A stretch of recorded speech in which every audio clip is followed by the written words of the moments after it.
senyor Esteve Rocombert, que era doncs la indústria, era primer Josep Humbert Ventura, però quan ja es va ser, quan ell va morir, no sé si l'any 17, poder, oi?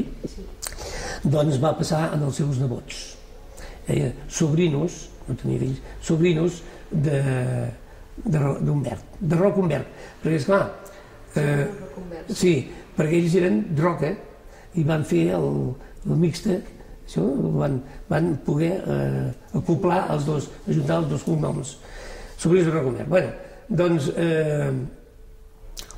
llavors el senyor Estevet venia algunes vegades, el senyor Josep Maria també, el fill, el senyor Josep Maria també venia, però més poc. El senyor Josep Maria, més que tot, es cuidava, ja dic, d'agafar pedidos quan tenia molta relació.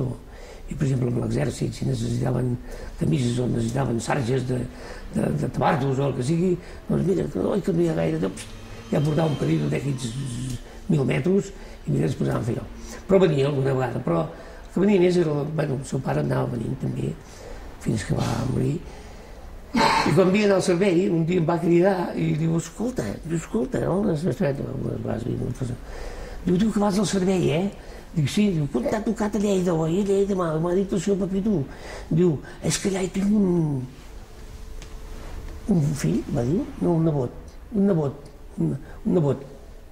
Diu, tinc un nebot, diu que fa el servei. Diu, es diu Clapés, es diu... Ja em va dir el nom, que el Clapés, sí, era el nebot d'ella.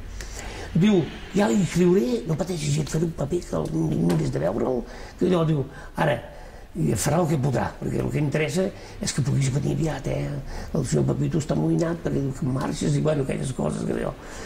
Diu, però recorda't, que allà, potser no cal que t'ho digui, tu em va dir, però allà tindràs un amo que exigeix molt i no paga gaire, L'exèrcit gens no paga, Ara t'exigiran, Diu, ja ho sé, ja, bueno, tu ja aniràs bé,